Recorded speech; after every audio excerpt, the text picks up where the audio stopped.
How you doing? This is Lance Hendrickson, and you're listening to withoutyourhead.com. All right, and welcome to the Station of Decapitation Without Your Head. I'm Nasty Neil, and I'm joined by Mark Edward Lewis, the man behind Blade of Honor. Now, would you like to give everyone an idea of what Blade of Honor is, or hopes to be?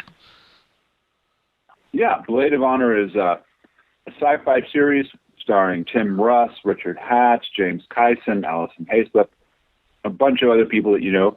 It's a sci-fi thrill ride that takes place in the year 2187, and it's sort of a combination of Oblivion, Battlestar Galactica, Babylon 5, and Star Trek, really, as well as a bunch of other programs. Basically, the best of what we all love from sci-fi, mashed into a crazy world in that year where the human race has been losing a war with the alien Kalinar race for 12 years, and they're about to go extinct. So, what the race that they're battling, the human race, what are they about? Well, we don't know, at least as far as I can tell you. I mean, of course I know, but in terms of what actually the story is about, they're bipeds. We think they're humanoid. They live and breathe a different atmosphere. They're always in encounter suits. When they die, they dissolve, so there's never been an autopsy done. We don't know. We can't understand their language. They can, as far as we know, understand ours. They can understand ours.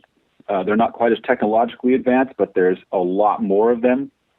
And the clincher is that it appears that they're precogs.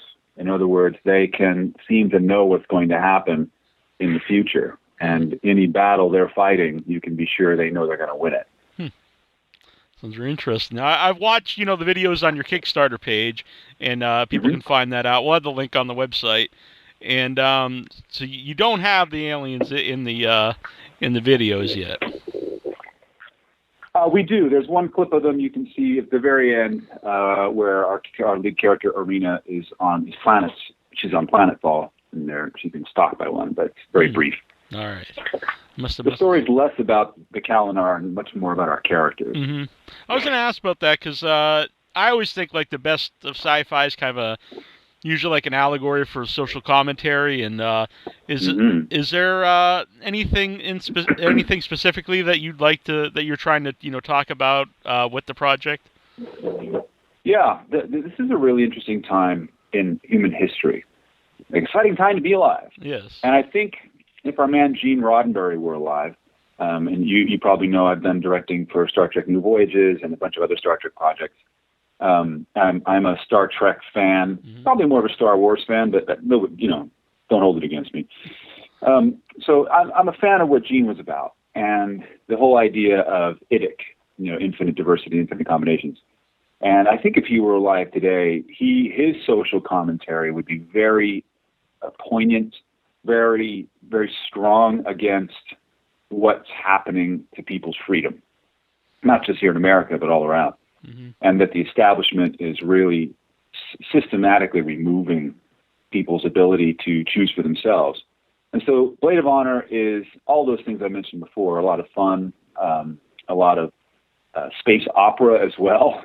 But underneath it all is the idea, and Richard Hatch asked me this when we did our interview with him. He goes, what would you say it's really about? And I was able to boil it down to, it's about you can't trust the government and you can't trust religion. The only people you can trust are your friends and family. That's the gist of it. Now, obviously, you're a huge sci-fi fan there, and you talked about all different things here.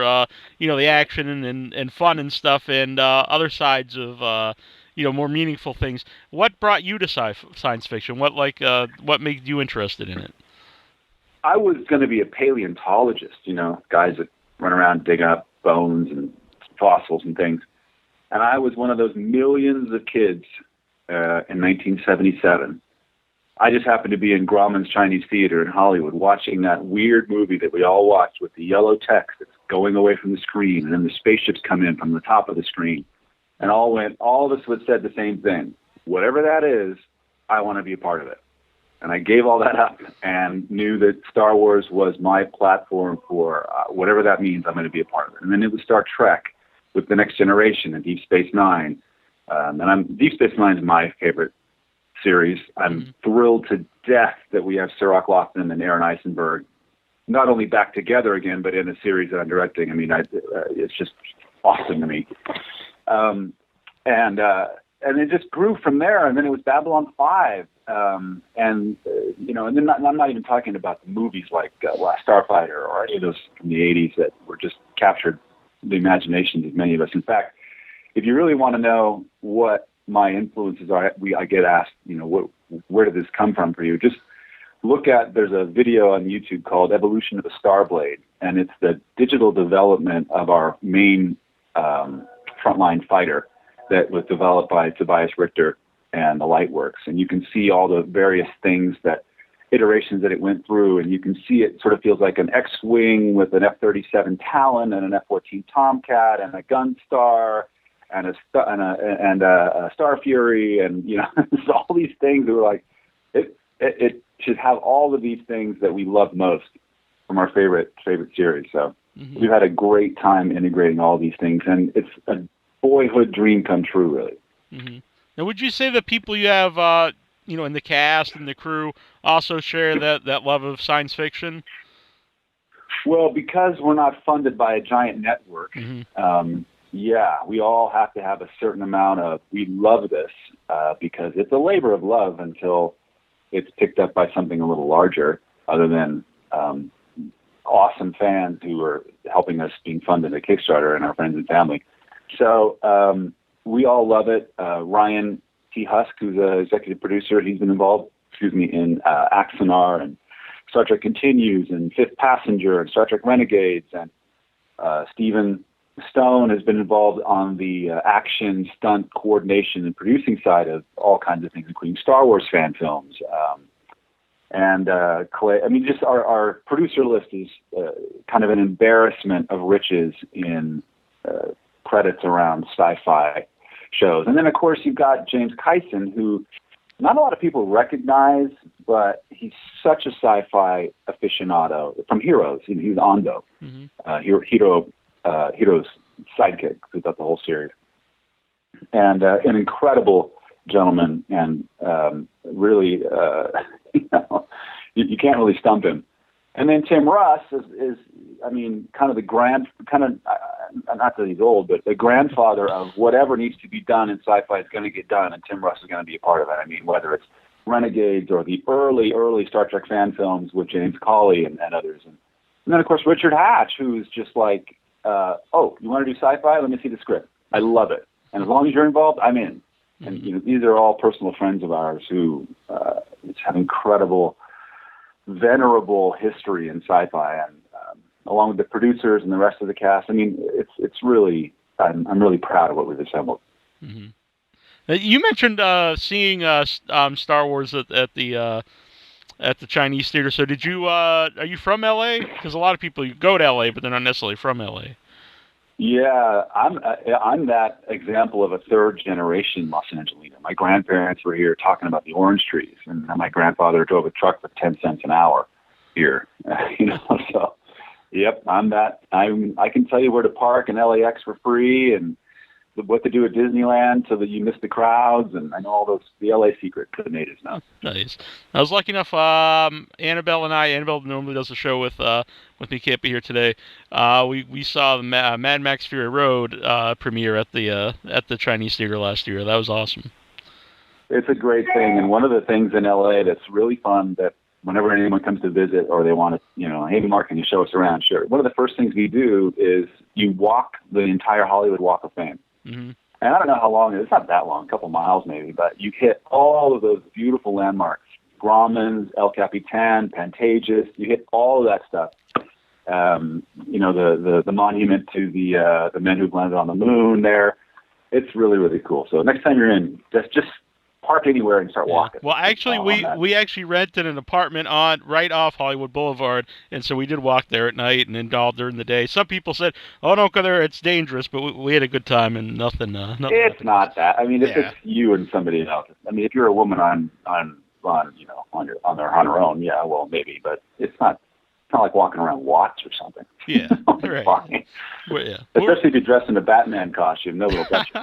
Yeah, there was a fantastic Joker who was there. And Like, he was just as good as the movie, honestly. Oh, that's good. That's good. So yeah, every now and then you get out there and you'll find somebody who's really good at that cosplay. Yeah. Then there was a couple of them, and they would ruin their costume because they would have like a fanny pack on, and I was like, you can't be Spider-Man and have a fanny pack. It's just bad times. You got to collect tips somehow, man. I don't know how else you do it. Yeah, I guess so. So, what is going to be the tone of Blade of Honor, since you mentioned all these different types of sci-fi? Yeah, if we consider BSG, the spin-off version of Battlestar, as somewhat dark and humanity is surviving, and then Star Trek I would consider, like, let's say Next Generation, as light and humanity is winning, I would call it dark in the sense that it's serious and we might lose, but light in the fact of discovery, what we're discovering about the powers that are running our characters, that have given them this world to live in, and it's light in discovery and dark in tone. Mm-hmm. And that, wow, we're dying here and we don't know how we're going to survive, but we're also making these incredible discoveries about who's really pulling the strings, what's really happening, and because there's also, unlike, I guess Battlestar has a sort of a religious, bent to it. But the Cylon's one true God, and the multi-theistic community of the colony. But we've created a world where the Alliance, in order to keep unity amongst a large smattering of alien humanoids, they created 7 religions that are mandatory. You have to believe in one, and if you don't, you go to prison. So there's a lot of control, but it also creates, an understanding amongst people. So it's sort of like the Federation. It's instead of honoring your race, you're honoring your beliefs. Mm-hmm. And what we discover is it's just another version of control, and discovering who's pulling the strings around that. How are they all being used by the government to create its end game while we're on board a spaceship, for lack of a better term. Mm-hmm. Now, I mentioned you're the director. Are you also writing this? I've written the first episode. It's going to go through a real strong rewrite. One of the things that we've realized, in just kind of talking about it, and rewriting is what it's what happens to the script until the day you shoot it, and even then it's being rewritten. Uh-huh. Is that we're not delivering this on television. We're delivering it on the internet, and not just the internet like Netflix. Mm-hmm. But the internet like transmedia internet. So what that affords us is the ability to tell a story that usually isn't be able to told this way. For example, if we're having a conversation between Richard Hatch and Rivka Ravenwood, the captain of the Hermes, and they talk about the Rindine massacre. Well, you don't know what that is, but our characters know what it is. They know all about it. And in regular TV or Netflix or whatever, Amazon, you have to help the audience understand what that's about. And some audience members watch sci-fi, and the thing they hate most about sci-fi is they're talking about all the stuff they don't care about. They just want to get to the characters in the story. Mm-hmm. But the rest of us, like me, I want to know all about that. I want to know, how a transporter works. I want to know how the ion drives go hypersonic, in space or in an atmosphere. I want to know all about that. So instead of dumping the exposition, is what we call that, onto the audience in the story in real time, we're going to have annotations that pop up.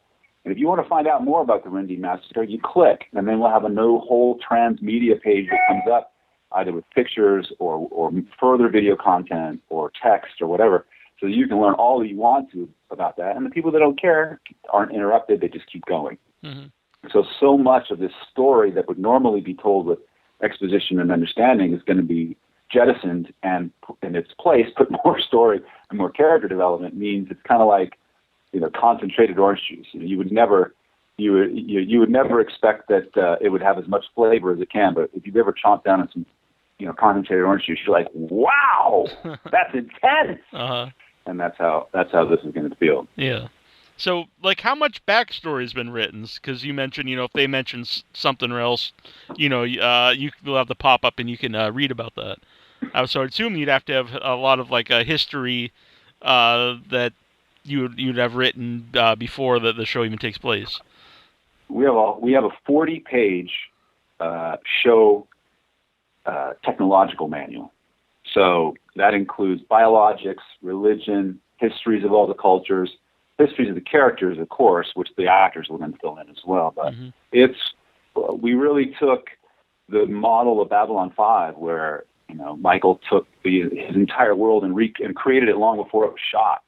So every question that had to be answered about, well, how does what's the gravitational spin rate of the station, and all these things he had worked out. And we really like that. It gives integrity to the story as it moves forward. We've created how ships go into what we classify as hyperspace. We're talking about ion drives. We know about the religious sects, how they started. We know about the Third World War. We go back to the invention of gravity, artificial gravity. Basically, a whole technical manual about what this world is. And almost every week we come up with something new. Because if you have that kind of a foundation, building stories on top of it, it's almost like doing it in real life, so to speak, because you're so involved in a rich world that's been developed. And I'd say, 12 pages of it are probably posted up on the website right now under the lore tab. Mm-hmm. So if you go to the bladeofhonor.tv, you'll see lore, and then you can find out how hyperdimensional travel works, find out about the Third World War, find out about a lot of this stuff that we think is not a spoiler, but more kind of a rich reference. Yeah, I've always thought in movies or any type of storytelling, if you have that there, even if the audience doesn't necessarily know, if they don't go and read all of that, some people will, some people won't, it adds some type of realism to what you're watching. I hate, with a capital H, I hate when I have to figure out if I'm directing something like a Star Trek fan film. I hate having to argue with people about why the tunics are different between even seasons of Star Trek, the original series. Why the Klingons in the original series look pretty much like humans, and they got all ridge heads in the motion picture, but those are different ridge heads than we see in the Next Generation and onward. Oh, well, it's the retrovirus or whatever it is. I'm like, come on, guys, you just didn't think about it. So I hate that. And it's something that it's just a pet peeve. So we never want that to happen in any production. Even the next one, we're launching 9 series, by the way. Sorry, 10. This is 9 more to go. Mm-hmm. The one after Blade of Honor will be a supernatural Western.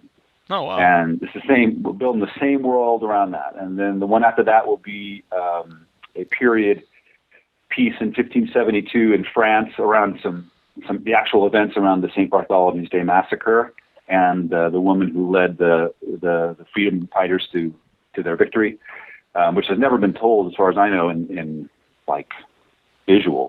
So all of these have to, in my mind, as a filmmaker, as a storyteller, have to have a rich history that I get to defend, and we as the team get to defend. If somebody goes, well, wait a minute, but that's not how that works. Yes, it is, because of this. Oh. And the Okudas in Star Trek, thank God for them, had done a Herculean task of quantifying and qualifying the Star Trek universe so that at least, the original timeline, so that at least, it makes some semblance of sense. And I salute them, and I love what they did, and I want to have that with everything I do. Mm-hmm. But by the way, I'm currently having a debate. It's more like an argument on my Facebook about, in my opinion, Montalban's he's the Iconicon. He's the best con, and Cumberbatch, not so much. Do you have an opinion on that? Oh man, yeah. Well, let me see. I personally met Ricardo Montalban, and one of the nicest men to ever live. One of the most generous men. Tragedy, that he's not with us. And I really appreciate Benedict's work as well. I think they were, in Ricardo's case and his case, consummate, actors, world treasures as far as I'm concerned. And there's a lot that goes into directing. Nicholas Meyer is a world-class director. I don't care what anybody says. He's world-class. A feature film director. J.J. Abrams is a world-class television producer. The guy can make television like crazy. Amazing. I am not a fan of what has happened to the Star Trek universe. I mean, with the so-called JJ Trek. Mm-hmm. I'm not a fan. I think what Cumberbatch did in the second installment, In the Darkness, was awesome. I don't think it's Khan. I think if he had just not said, my name's Khan Noonien Singh, if he'd have said, my name's Joseph Barton, I'd have gone, great, who's Joseph Barton? And then it would have been awesome. Mm-hmm. It would have been great, so great. It wouldn't have violated anything. We probably wouldn't have even had to see Kirk and Spock opposite the engine room glass, reversing their lines, from the original segment. But it would have been great if it had just not been Khan. I loved his performance. I love that he's taken on Klingons and just decimating them. I love that. Mm-hmm. But Khan, here's the problem. And I don't want to get off on this, but I just got to say. So, if it's to be a new timeline, mm-hmm. fine. I don't have a problem with that. I thought that was a stroke of genius. I agree. Because it keeps all of us, mm-hmm. Safe in our timeline, and then the new batch of folks can love the new timeline. That was genius as far as I'm concerned. I said the same thing when it came out. Mm-hmm. Yeah. That timeline diverged the day of Kirk's birth. Mm-hmm. Khan Noonien Singh was alive and well as a Sikh, which means he sort of looks like Ricardo Montalban, sort of, more than Ben, right. At 1996. Botany Bay was launched in the 20th century. Mm-hmm. So how can he possibly be a white guy? Mm-hmm. And there's it's this kind of thing, like I mentioned before, my pet peeve around, you didn't look at the world that you created. You're breaking your own rules in your own world. That's a huge pet peeve for me. Mm-hmm. So hopefully that helps you in your argument on Facebook. Definitely, and those are all points actually, and not to see you here, but I'd said when those movies came out was I really exactly said it was genius the way they did the first one instead of just rebooting it. It really is almost a continuation since it has the original Spock, going mm-hmm. into the new time, and then whatever happens with them, no one can really complain. Since it is a different time, so it was a really smart way to do it. I'll tell you two other things that just make me go, what? I'll give the first installment that that Spock breaks with Federation protocol and takes someone who's in violation of insubordination, like Kirk, and puts him orphans, or maroons him on a planet, which is a violation of Federation code. And it just happens to have old Spock, where he just happens to have been marooned as well. It just happens to have Scotty, who just happens to have had transwarp, which, by the way, is 80 years early. There's no way he had transwarp 80 years. But that's okay. I'll give that to you because it was a lot of fun. That was a lot of fun to have all that and go, yeah. Hey, Scotty, hey. Fine. But I can't, again, the rule breaking now. If you have a transporter that can go from Earth to Kronos, why do you need a Starfleet? If you have people that you can suck their blood out and have people come back to life, there's no more story. Everybody lives. Uh-huh. Okay, well, wait a minute. You know what I mean? So there you go. There, I'm done. Rant complete. Well, since we covered that, I do have to now ask what you thought of Episode 7. Oh, man. You're just hitting on all the sore teeth right now. So I've said earlier in this interview, that was the thing that launched me into my life as I know it. Mm-hmm. It is Episode 4 being the most cherished movie, not the best movie I've ever seen, but the most cherished movie that I've ever seen. Because it was like my Charlemagne, Mm-hmm. So to see a remake of it, which is what that was, I'm sorry if you disagree, but it's a remake where I have everything from our lead characters who are nobody and otherwise orphans on a desert world meet happenstance a droid that was ejected from a Star Destroyer only to meet up with Harrison Ford and the Millennium Falcon only to find themselves basically on Yavin 4 with Princess Leia stranded while the new Death Star is going to go blow them up. Oh, I know what we'll do. We'll go send X-Wings down a trench to go blow it up. Mm-hmm. So, yeah, I'd rather see Episode 4 again, quite frankly.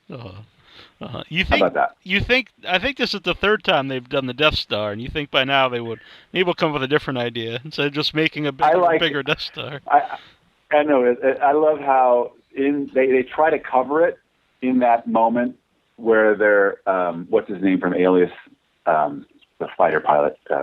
Anyway, I can't remember his name, the actor.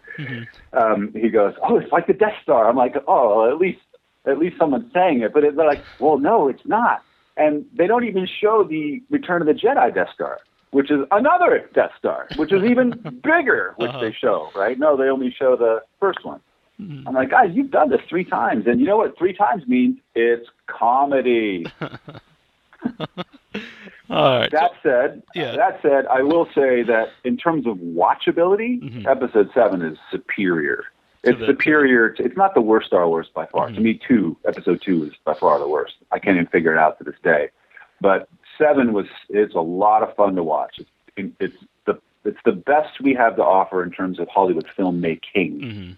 The story, everybody loves it because it's Star Wars redone and better, they think. But me, I'm a purist. What can I say? And if Lucas agrees with me, I'll go with that, which he does. I had a lot of fun watching it too. I think it's a lot better than the last trilogy, and it did. When we did the review of it, I said kind of same thing. It was like I really liked it because it made me.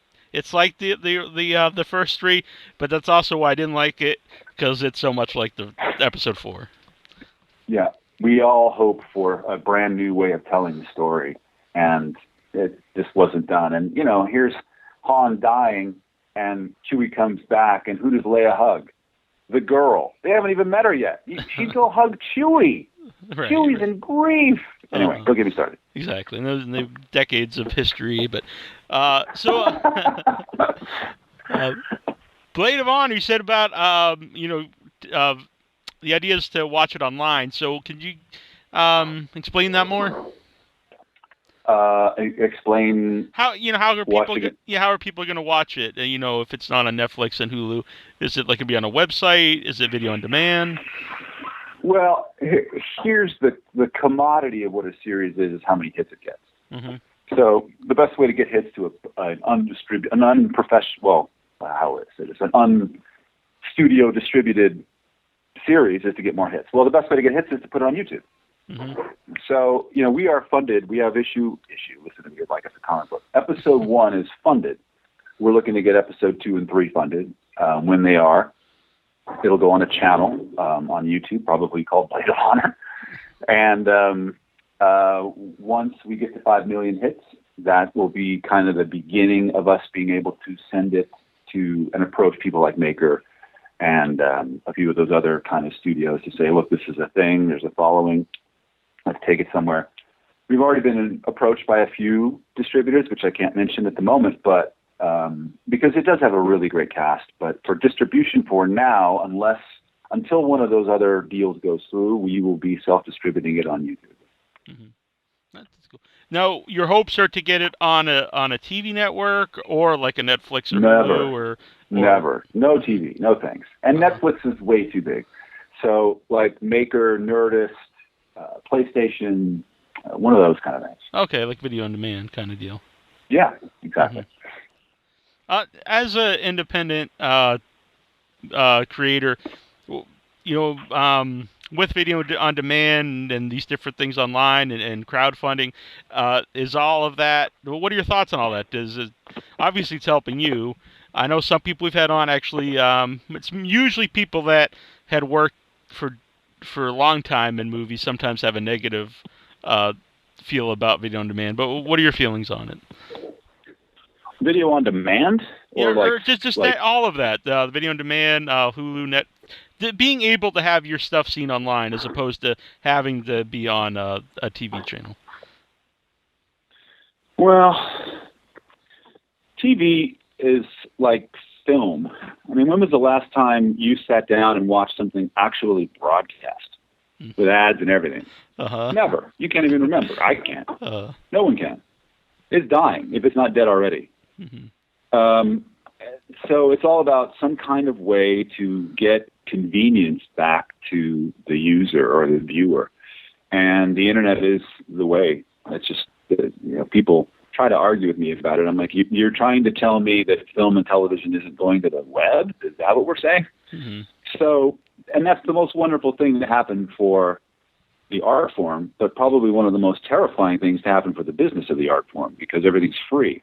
So how do you monetize it? How do you turn it in so that people that are investing millions of dollars, or even in this case, tens of thousands of dollars, how do they get some kind of return?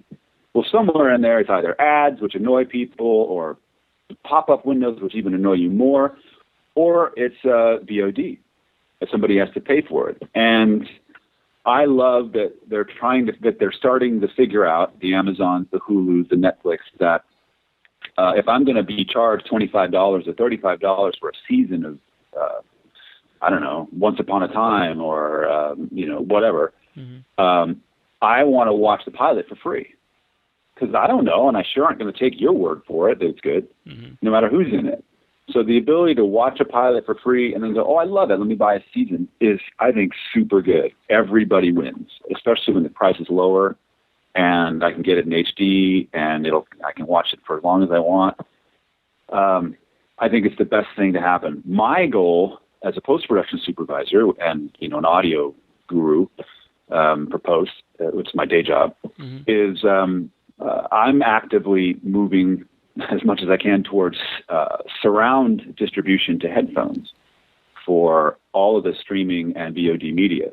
Nobody watches, I shouldn't say nobody, but very few people watch media now on really nice sound systems. Some people do, especially if they're watching it on a Blu-ray or a DVD, but streaming, people watch on their iPhone little headphones or whatever. Or worse, they're watching it on the speaker on the phone itself. But for the headphone people, I and my team are delivering content in up to 22.2 surround.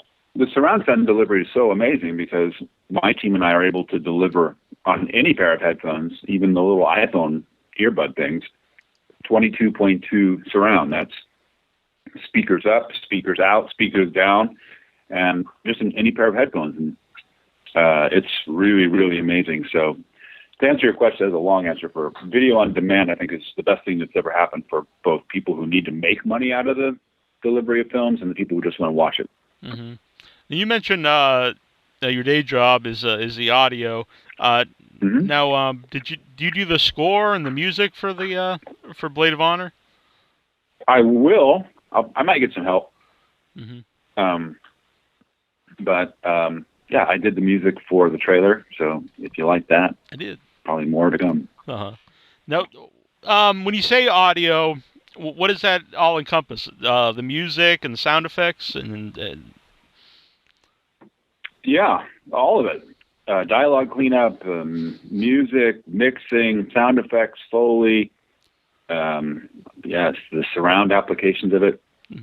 I did last year. I did a thing called the Sound Advice Tour, which is a nice play on words, where I went all around North America for 70 days in 32 cities, teaching filmmakers how to make better sound so their movies and films can be better. It was a 10-hour, crazy intensive day, and somewhere in October, I'm going to be releasing a 54-hour education online to do the same, but it's sort of like the same show, but five times as in depth, so that filmmakers can really find a way to get $50 million impacts to their audiences, like we get in Hollywood, using audio, because audio is 80% of the experience. Do you think that's something that's overlooked sometimes because of Always. people using phones? Always, and I tell you why, because you can go to film school, and the people that were in that, the show, I'd always ask, how many of you went to film school? And I'd get some hands, and I'd say, how many of you spent more than a couple of hours being taught how to do audio? None. Never a hand. For 4 years, and they never learned anything about audio. And they're fumbling around trying to figure it out when it's probably the most impactful aspect of multimedia. You can have most beautiful ILM visual effects, but if your sound is bad, it's terrible. That's why we went to talkies from silent film, because people got tired of watching silent films because there's no immersion. And when you know that your brain is filtering out 7,000 impulses a second and you can only focus on 4, the visual is only one of them. You got to find out how to get the other 7,000, or at least as many as you can, back into the brain so that you can have that immersion. Otherwise, people are stuck in the room that they're in and they start talking and looking at their watches and bored. Yeah. Now, we're the show here is normally a horror show, but myself, I'm a fan of I'm just a fan of movies and anything that's interesting me. But so usually if someone's on here talking about how they do the sound for horror movie, a lot of it's like they'll be hitting meat or something like that. But how do you what are some of the things you do to create sound effects for science fiction things like lasers or ships and things like that? Yeah, that's a great question. And I have videos up on my YouTube site, my audio YouTube site, about how to do a lot of that from work on other Star Trek fan films. But there's the most fun is when you have a physical item that makes a sound that you can then turn into something cool. Like, Ben Burt and Gary Rydstrom were the ones that discovered that if you take a long metal cable and hit a metal mallet on one end, and then put a microphone on the other end, they're the ones that realized that sound travels differently in a solid medium, and that high frequencies travel faster than slow, so you get that doom sound, which is basically what the TIE fighter and X-Wing fighter laser beams are. I love those so much, and I love when you take something like the sound of a truck going by and mess with it. If you watch Star Trek Axanar, the sound of the Ares flying by is actually me under the 5 freeway just north of LA under an overpass in the middle of the night, recording with a mid-side microphone semis going up this big hill, shifting gears and hearing all the things, and then taking it into a program called RX made by Isotope, and then messing with it, and then that's pretty much the sound of the Ares when it flies by. It's a semi going up a hill, and it's really awesome. Especially we mix that in. We did that in 5 one. I don't think we did it in 11 one, but to hear that come by is really cool, and especially some of when you get special weapons or special even ambiances are so much fun on a spaceship, because a lot of people just sit there and just put the low rumble in. Like if you listen to Star Trek New Voyages at all to the ambience, it's basically that's kind of all it is, which is fine. You don't want it to interfere, but there's so many fun things you can do to add an eeriness or a suspense feeling or even a feeling of relaxation and love just by what you do with the ambiances. And taking a room full of people not in a restaurant, but like a gathering, because a restaurant you have utensils and all those noises which are transient, but just people talking and resynthesizing them and turning it into an ambient rumble with just voices, dropping it a few octaves, it really creates an eerie tone in your subconscious as the viewer is like, whoa, man, I'm amidst the spirits, man. It's really cool. That's cool. And I'm glad you have fun with it, because for me, I always think that kind of stuff sounds a lot of fun to just create some kind of weird sound and to think of what would fit in the setting. Yeah. Well, I'll tell you one other fun thing is you take a microphone and have your buddies come over for a beer, like 6 of them, and set up a microphone on a stand and record them walking around the microphone, whispering. Doesn't matter what they're whispering about. All 6 of them. Record it. And first of all, you're like, wow, that's like spirits, man. That's like ghosts. But then make another track, take what they recorded, and reverse it. So now instead of them whispering forward, it's whispering backward, and play them both together, and it's like, wow, you are now in a ghost house. Congratulations. Very cool. Yeah. Now, I did mention we're a horror site. Are you a fan of horror movies? I'm not so much a fan of horror as I am of suspense. I'm kind of squeamish around blood and gore. I just, bad things start happening to my consciousness when I start seeing blood and gore, like it goes away. So, but suspense I can do. Yeah. Well, I want to ask you, because one of the questions that always comes up is Alien a science fiction or horror movie? Is Alien, say it again? Is Alien, would you consider Alien, the original Alien, not Aliens, but Alien, sci-fi or horror? Oh, that's a great question. See, that's even a more important debate than whether Star Trek Ep7 was good or not. I think it's one of the perfect examples of hybridization of the genres. I mean, you can't say it's sci. You can't say it's not sci-fi. Mm-hmm. You also can't say it's not horror. Mm-hmm. So, imagine if that was a demon coming out, right? If they were demons, then you'd be like, well, it's really more horror. But it isn't. They're aliens. Mm-hmm. So, and you could say, well, if you could take the gore away, it's just a suspense film. But that gore is integral in the whole story. Their blood burns through decks. You know, you got to see it. It's got to be everywhere. Mm-hmm. So, I think it's the perfect blend. I think we're doing it a disservice to make it one. Yeah. Or the other. Mm-hmm. I would agree with that. Whereas Aliens, yes, I would say is a suspense sci-fi. Yeah. It's much more just. As a kid, that was my favorite. As I got older, I was like, what was I thinking? Alien's much better, but I still enjoy them both. Well, James Cameron is. People disagree, but he's, I think, one of our national treasures in terms of being able to tell a story. Mm-hmm. Yeah, cheap plug for the show, everybody. You should go back and listen to our Lance Henriksen interview. Now, the visual effects on Blade of Honor, were these people that you worked with before? Oh yeah, Tobias Richter I worked with on Axanar and Star Trek New Voyages and a few other amazing things. And then Tony Horton is on it. He's Star Trek New Voyages. Tommy Kraft, you'll know from Star Trek Horizons and Star Trek Axanar. So yeah, it's a kind of a who's who of independent, amazing science fiction visual effects. Mm-hmm. Now, the Star Trek people, they must be cool with. Are they cool with letting people, do Star Trek projects? Because there's a lot of them out there. Well, are you aware of the lawsuit that's pending? No, I'm not. So there's a lawsuit right now with Star Trek Axanar, which is the Star Trek fan film, which raised over $1 million. And CBS and Paramount are currently suing them for copyright infringement. So there's a lot of energy around fear. Yeah. In fact, Tommy Kraft was doing his next installment of his Star Trek Horizon movie, and they were told that he might not do that if he was smart. So he moved on with his own independent project. So there's a lot of fear around what's going to happen, a lot of scuttlebutt, a lot of hearsay.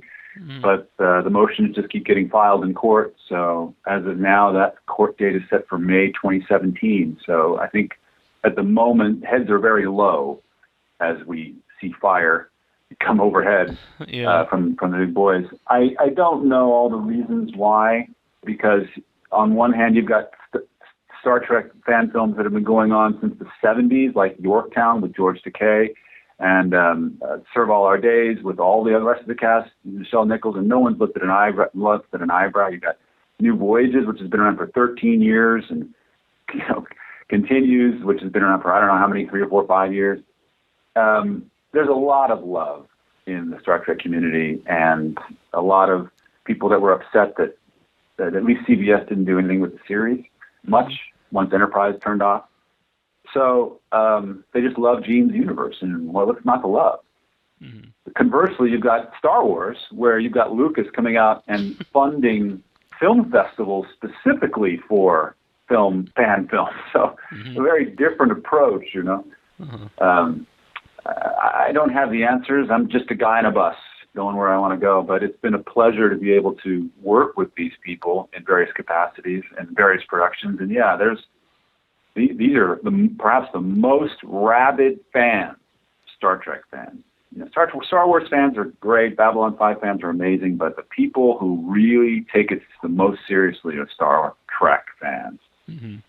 Now, before you got involved in, making the projects, did you ever go to the Star Trek conventions and dress up as anyone?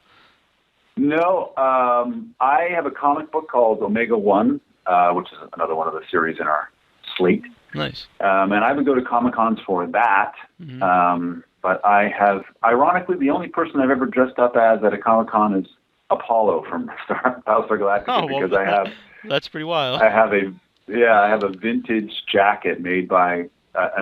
basically a complete replica of Apollo's jacket made by the executive producer of Star Trek New Voyages, James Cawley. He made it for me. And the other one he made, it was given to Richard Hatch. So there are 2 in the world. I have one of them. And so it's an honor to walk around. Plus, Richard's my buddy, so Yeah. it's fun to honor that whole thing. Is he aware of that you dressed up as him, his character? Oh, yeah. In fact, we're trying to get a time. He keeps forgetting to bring his jacket. We're trying to figure out a time where we can get together and both have the two on and take a picture. But he keeps forgetting it. Yeah, that'd be sweet. Well, how can people find? Well, like I said, I love the Kickstarter link up on the website. And how else can people find it and follow it? The Kickstarter is a Bitly link. If you're familiar with Bitly, that's like bit, like when you bite something. bit.ly/Blade of Honor. That's the Kickstarter link. The easiest way to get to it. bit.ly/Blade of Honor. We have a Facebook page, which is Blade of Honor Series. And our Twitter is @BOH Series.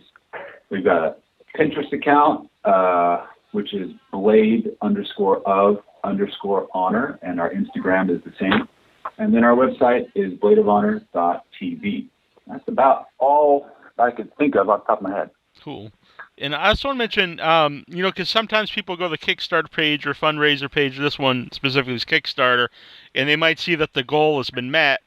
But, that doesn't always mean that, hey, that's it. They got what they needed, because I would assume the more money you get, the more episodes you can make or the cooler things you can do with it. Yeah, well, in this case, it is that episodes.